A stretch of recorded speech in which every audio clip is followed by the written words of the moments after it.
Welcome back. I'm Jenna, and this is Learn Academic English, where I teach intermediate and advanced level lessons for English learners who want to take their English to the next level. Today I'm going to talk about one of the most difficult topics in English, which is phrasal verbs. Now, if you've been learning English for a while, then I know that you already know about phrasal verbs. Chances are you know a lot of phrasal verbs already, but I want to talk about this topic for a couple of reasons. First of all, phrasal verbs are so super important. We use them all the time. And in order for you to have good understanding of English and to take your speaking to a higher level, you're going to need to know a lot of phrasal verbs. Second, phrasal verbs are so difficult. They're a nightmare, honestly, because they have so many difficult aspects to them. One reason they're difficult is that we have hundreds and hundreds of phrasal verbs and we use them all the time. Another reason they're so hard is that just a tiny change in the word can make a big difference in the meaning, like take on and take off. Those are two completely different words just because of that little word on or off. Another reason they're hard is because often there isn't really a clue that helps you know what the phrasal verb means, so you have to memorize them.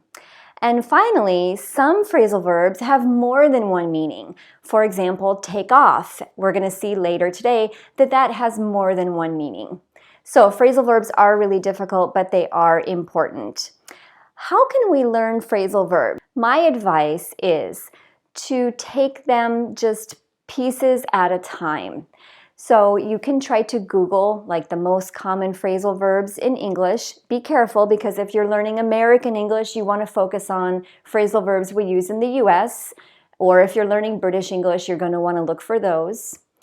And then just start learning maybe 5 a week and just go through them, adding more phrasal verbs to your vocabulary all the time. Don't try to learn a lot of them at once because I think you're going to get overwhelmed. So in today's video, I'm going to talk about some very common phrasal verbs. I'll talk quickly about the pronunciation, and then I'm going to show you a synonym for each one.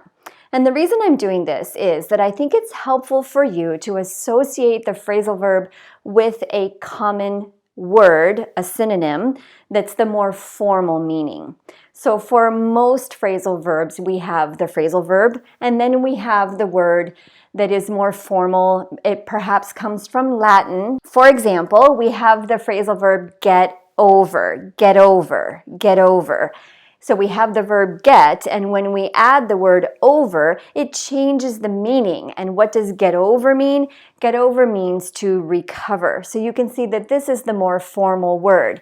These are synonyms. So in my opinion, you should learn them together. And when you learn the word recover, you should also learn the phrasal verb get over. We use this one more in conversation, whereas this one is more formal, and you'll see it more in formal situations and in reading, like in reading newspapers. So let's begin with the first one, and let's take a look at the pronunciation. For most phrasal verbs, maybe 99% of them, you're going to stress the second word. And this is a little bit tricky because we usually stress the verbs when we're speaking, but with a phrasal verb, we're going to do the opposite, and we're actually going to stress the second word. For example, put out, put out, put out. Notice also that the second word starts with a vowel sound, so we're going to link these two words together. Put out. So for these, I have a stress mark over the second word. You should also notice that if the second word starts with a vowel, and most of them do, you're going to link the words together. So put out means extinguish. I put out the fire. Throw up. Throw up means to vomit, or more slang word is to puke. And we can say something like, yesterday I had food poisoning and I was throwing up all day. Throw up. Look into. Look into.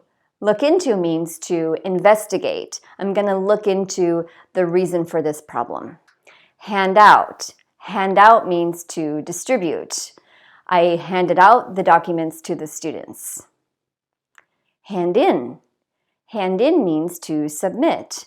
When your essays are complete, please hand them in.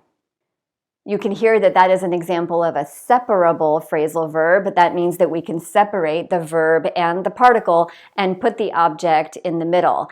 Hand them in. Hand the essays in. Go over, go over, go over is to review. Let's go over the answers. Let's go over some of the important points before the test. Find out. Find out is to discover. Have you found out the price of that new medicine?